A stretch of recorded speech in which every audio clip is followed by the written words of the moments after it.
Good morning and welcome to CLIC Live.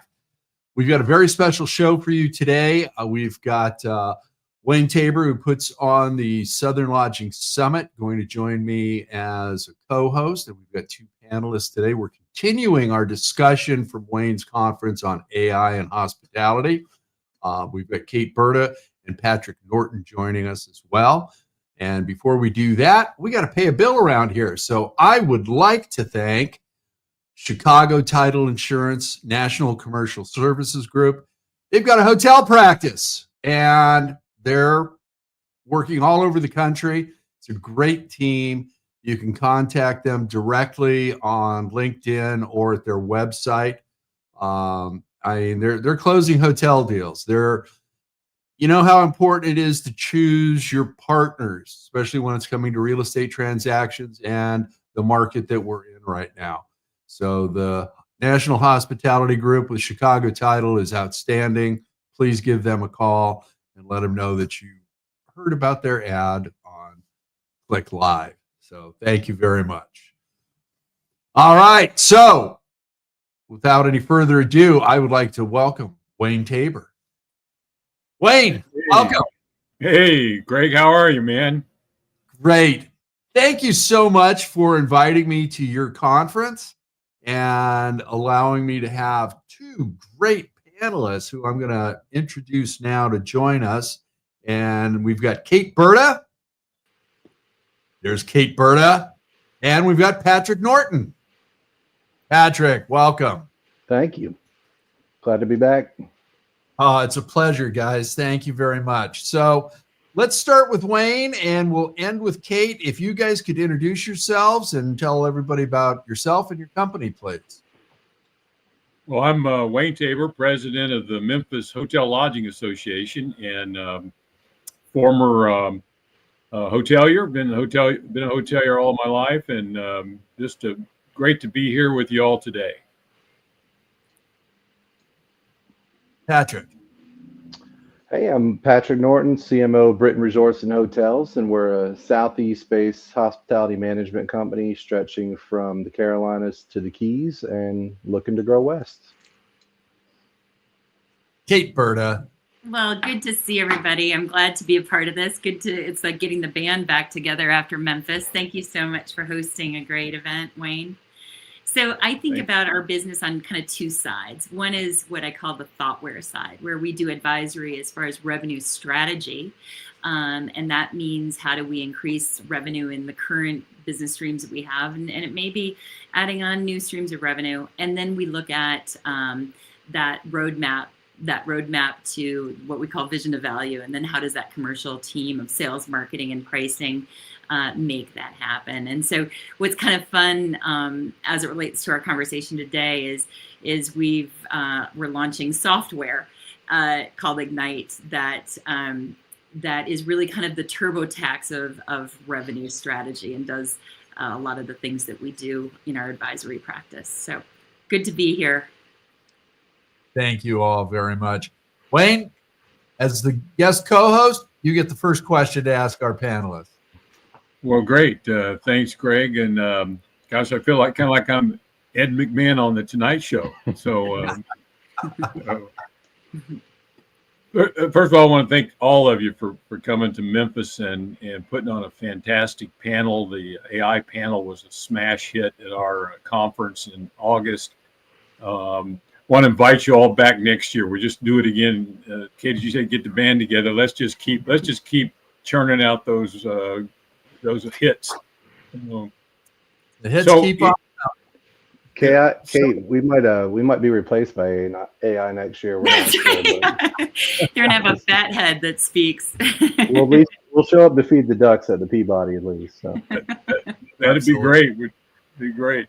So a lot of follow-up questions I had from our panel was from hotel operators that kind of want to know how can AI enhance the guest experience from pre-check-in to past checkout? I mean, how can AI enhance an operational hotel operations on the ground level and just taking care of those guests from the very get-go to the very end. Patrick, I know that you've been doing a lot in Sure. this space, and then I can follow.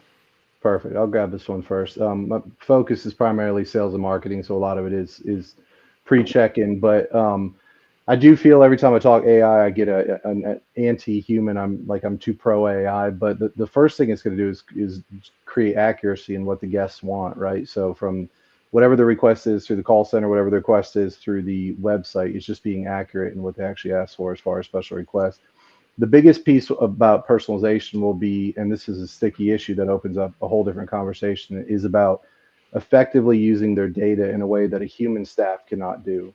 So we've coined it our snowflake marketing, that it's an aspirational goal of ours that we want to get our web experience and we want to get our email marketing all to a point where no email that goes out looks the same. It is all based on the data we've collected on the profile of the customer over the years. So, for example, we sent 90 million emails last year. Well, we cannot effectively send 100% customization and tailoring to each customer, knowing they stayed in the spa, they golfed, they have 2 kids. I want that email to look built for them and their family. I want that web experience to look built for them and their family. So it's going to take it a while to get there. In the meantime, what we've done is continue to collect as much data as we can from everyone. But that next step is where it gets a little sticky, is when we take that data and use AI to make it actionable. And that's where the whole data privacy conversation starts to come in. So that's really covering pre-arrival. Kate, if you want to take it from there. Yeah.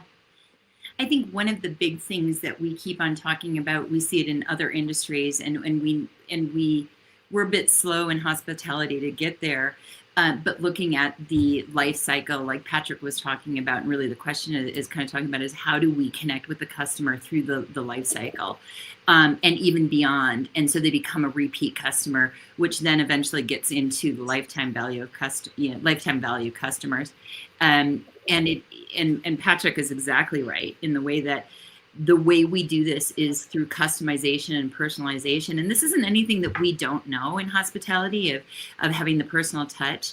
However, I think we over-index a little bit on how our teams are really able to do that. We hope that they do, right? We hope that they have that hospitality heart that comes through, and not to diminish that one-to-one contact, but how do we actually amplify it? And the truth of the matter is the human brain just can't capture and hold all of that information to have that personalized experience. And AI can. We just don't have, we have capacity issues and we have competency issues in the brain drain of hospitality. And so in today's world, this really becomes a powerful tool to capture that gap of what we believe customer experience should feel like and what actually happens. Love it. Thank you, guys. A little follow-up there, Greg, if I could. Would you say that you could, on pre-check-in or getting to know, let's say, regular guests, for instance, I'm sure in Myrtle Beach, you've got guests that come annually or come 2-3 times a year. You capture their data to know their habits while they're in your hotel. What do they order? Which restaurant do they go to? And use that information to kind of do a chat with the guest throughout the year, saying, we may have this wine festival coming in that you didn't know about it, or a golf tournament, right? That could be a cool thing for you to do while you're here during the time. Is that something that could interplay with knowing what the guest information is in your hotel? Yeah, 100%. So right, we have a program we called our Seasons of Rewards, where we communicate with the guests ongoing. So it's email, it's still print mail, which is still very effective. It's social. We have I think 1.6 million followers on our hotel social now. We never stop communicating with them throughout the year, because if you're in a destination like Myrtle Beach, where a large portion of our portfolio is, they will come 3 times a year. So you want to keep the offers out there. You want to keep everything kind of top of mind. You want to keep your property on the tip of their tongue, so that they're ready to go when they get a free weekend. We started collecting more data than we needed years ago because we didn't know when we were going to need it. We started collecting email addresses when email was barely a thing because we didn't know when we were going to need it. So right now we have it's still unfortunately a shotgun approach to marketing. So we do pair, if it's fall, we'll pair fall events with the fall offer. But we're not necessarily pairing it exactly with what the customer did. So we're kind of broadcasting this one size fits all wide blanket approach to marketing in emails and in social. We want to move that into the sniper rifle approach where it is very targeted. It's a one-on-one message with all the data we've aggregated on that customer over the years so that we can have that personalized conversation with them. And I want to bring up a point to this. It's really interesting because if we, again, kind of look at that customer journey, so many times we're showing up, hotels are showing up, or they're connecting with the customer at the point of decision, where they're trying to decide if they go to Myrtle Beach or if they go to Hilton Head or if they go somewhere else, where AI really helps us. And what we're able to kind of leverage the commercial team to do is how do we connect with them at the point of inspiration? When there's an event that happens, there's a trigger, business is changing. And so there's something that happens and there's an organizational response to that. That point of inspiration, that things change. And from a social standpoint or leisure traveler, the same thing is I got to get out of Detroit because it's winter or whatever else. How do we connect with them at that point of inspiration where we can own more mindset? And if I own mindset, I get share of market and I also get share of wallet versus showing up at the point of sale or the point of decision where every one of our competitors is in that same conversation. So what Patrick is talking about really creates loyalty above points. I love that share a wallet, Kate. I might have to send you a copyright check on that. That was good. Hey, skyrocketing costs across the board. How can AI be leveraged to revolutionize operational efficiencies in our hotels and lead to cost reductions and improved resource allocation? So I like to give, some of the answers are pretty broad, but like the conference, like to leave people with that kind of actionable items that you can actually something you take away and implement tomorrow. So I started in reservations I started actually as a towel boy at a resort, but then I moved to reservations when I moved to Myrtle Beach, and I did the front desk. And there was too many times of being a front desk clerk of answering the phone, and there was so now you got people waiting in line on the phone, or you have people waiting in line in front of you. So I'm a big proponent of not having front desk be your reservation staff. Reservations has been one of the most difficult labor markets to tap into and to honestly to fill at scale because you have no idea what the call volume is going to be that year. So for example, we have a 300-person call center that we've consolidated all of our call center efforts into. Well, at any given point, if let's say there's 150 people working, if call volume's down, we try to fill that gap with live chat and outbound, but you may end up having 25 agents sitting there at X dollars per hour, just costing you money. So that's not the most efficient way to deal with the peaks and valleys of your call volume throughout the day. So we've partnered with, or currently partnered with two companies to move forward with an AI call center agent.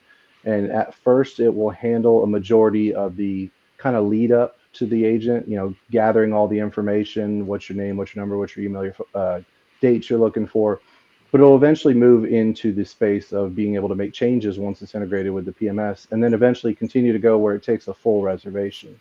That allows you to, if you're having a slow day, to not have to send 75 agents home, or if you're having a peak in calls, not have to have high abandon rate and a lot of waste through high wait times and possibly risking conversion. So I think the call center in that pre-check-in experience of trying to convert is one of the early and easiest things to tap into. Yeah. Nice. Kate, you want to comment? Yeah, I think if we look around, there's inefficiency everywhere, and that's an excellent point, because call centers are always kind of a bit of a hot mess. But even Patrick was talking about kind of the staffing of a call center. The same thing holds true of the staffing of your housekeeping or your front desk or your steakhouse. That you're able to see more demand-based staffing, and kind of switching from kind of to the commercial teams.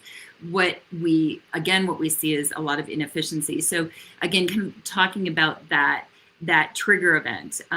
There's a change in tariffs, or there's a change in a corporate office moves out of your marketplace. What we've seen is, from the standpoint of that event happening, and then our understanding, and then our response to it as far as our sales and marketing, and even pricing teams, that sometimes there's even a lag of 4 months.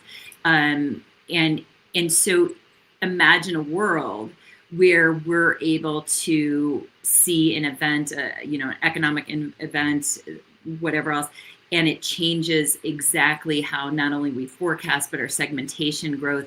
And then it immediately gives you a playbook of how should we orientate differently, rather than waiting for this, 4-month lag of, okay, we've got to change our plans and start doing things different and focus on different things. And then the, further down the line becomes the result of that effort. So we can see we get to market much faster than we ever have before. Wayne, next question. So in listening to you, and Kate, in that last answer, how does AI go beyond what we traditionally have done in revenue management, in helping capitalize on market opportunities that could occur during some of that market change, like tariffs and things like that, or we go back to golf tournaments coming there? How does AI help you manage that the revenue aspect of the operation? Absolutely. So I think we kind of covered a little part of that, but just absolutely understanding the customer. So many times what we see is, we kind of have a little bit of a rinse, wash, repeat of, this is how we've always done it, and this is how it sounds. So even to look at copy, where how many times do we see where we're conveniently located, or that our sales process is designed out of something out of 1970, which is the truth. But being able to actually to pivot to something new. That's just much quicker, faster, and actually customer centric. What we've seen within a lot of our sales and marketing organizations is that we really don't understand our ideal customer, and even who is our most valuable customer, most valuable segment. And so how AI can help us to do this is it can say, hey, listen, this is what your ideal customer looks like. This is our most profitable customer, and this is the best way to connect with them. This is what you should be promoting, rather than all of the things that we have in the laundry list of attributes and amenities of our properties and hotels. This is what speaks to them most, and how do we use that language that they really identify with? And so even in the client that I'm sitting in now, we're looking at one of their core customers, and if we looked at our approach before, it wasn't customer centric at all. So this really gives us an understanding. AI can really give us an understanding of how that character is moving, what they care about, their reason to believe, and so forth. So it just helps us with our whole value proposition and how we communicate to our customers. Love it. Thank you, Kate. Given the importance of the human touch in hospitality, how can AI effectively be integrated, augment staff capabilities, and empower the associates provide even more personalized services rather than replacing?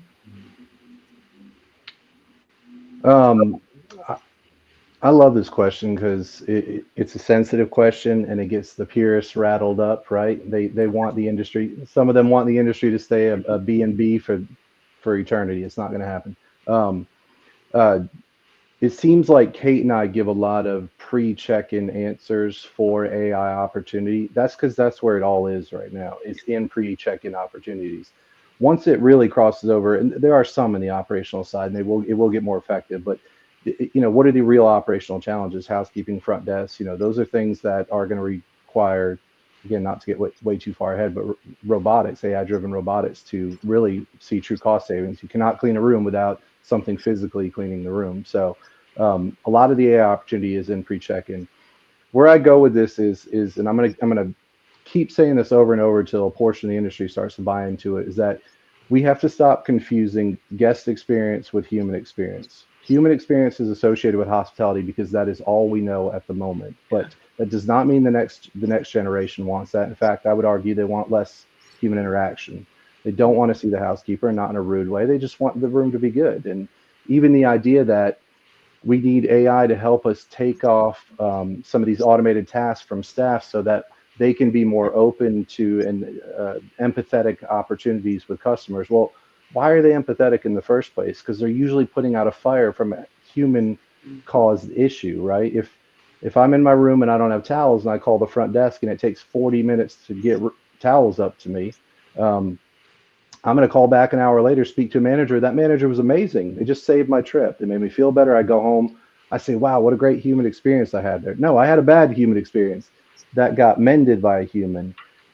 It's hard to argue that if there was an app at that hotel or a button next to the door that said press 1 for towels, and then the same machine that's delivering pizzas at bowling alleys right now brings me towels 10 minutes later, I don't have a need for someone, a human touch to fix that experience. So I would argue that humans are going to be there for a while. They are there to AI will augment them. So the purists, it's okay. It's going to take a couple generations to get there maybe, but the industry is headed in that direction, and we need to continue to focus on guest experience instead of human experience.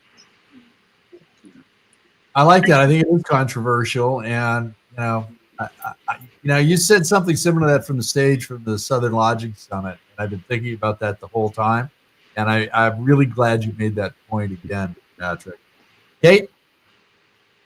Yeah, Patrick said it best. I think our perception of what customer service and customer experience is from a book that no longer maybe holds water. How many times have we had somebody at the restaurant come by and it feels to say how is everything, and it feels like it's an obligatory action rather than really getting the customer experience around it. And it's interesting if we take a look. Let's look outside our industry.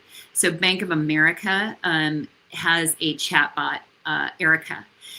Erica has handled 98% of their queries in each inquiry being about 44 seconds or less, and they have over 56 million inquiries per month. And so, and I think Patrick said at the very beginning, as AI gets better, Erica is going to sound more and more like a human. In many cases, people can't tell the difference. And it has it with accuracy. And the fact of the matter is we have trouble with labor within hospitality. And so as we see the benefit of what AI can do, either to, I have to say it out loud, in some cases replace, and in some cases augment.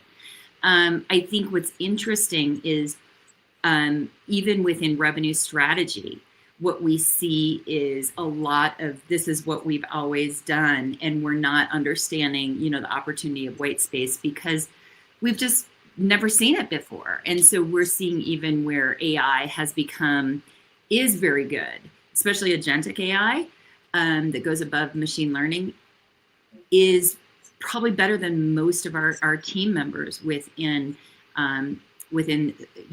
strategy and forecasting, because it's just able to save a larger amount of data versus a confirmation bias. Perfect. Oh. Hey, that was great, guys. We're out of time. So, Wayne, time for a self-promotion from you. Tell people about how they can join you at the Southern Lodging Summit next year, would you please? I will. Southern Lodging Summit dates next year are August 18th and 19th. It'll be at the Peabody Hotel. You can go to southernlodging.com and look up the details. We'd love to have you. Hopefully, we'll have this group back in as our AI panel, and we'll learn more. Thank you, Wayne. Patrick, I love it. Carolinas to the Keys. You got to let me know when you go to Hawaii, because I got a property I'll sign up with you. So let's do it. I'll send you the bumper sticker. Kate and I look forward to seeing everyone at the AI conference next year to either say we were right or we just won't be there if we were wrong. So good luck with your the AI substitutes that sit in for us. But BrittinResorts.com, if Brittain has 2 T's, BRITTAIN resorts.com to learn more about our hospitality management services. Kate Burda. Well, if any of this is of interest in where we're going next as far as commercial enablement and revenue strategy, please reach out to me. And we're looking forward to having Ignite in many different places to help your commercial teams. Thank you all so much. I truly appreciate you guys. And we'll continue the conversation. I would also encourage each of you to send me an article with a picture, headshot, logo, and we'll put that up on the CLIC blog to help promote you guys as well. Thank you all very much. Thanks for having us. Thank you. Thank you for joining us today. Once again, I would like to thank Chicago Titles National Commercial Services Group and their hospitality practice in particular. Deals are complicated. These guys are getting deals closed. They're getting them closed on time. They'll help you with the underwriters. They will answer the lenders' questions. They'll answer your questions. It's an outstanding group. They've got the hospitality practice dialed in across the country. So please reach out to them and let them know that Craig sent you. Okay? Thank you very much. As I'm fond of saying, be kind, share your knowledge, go be amazing, and thank you.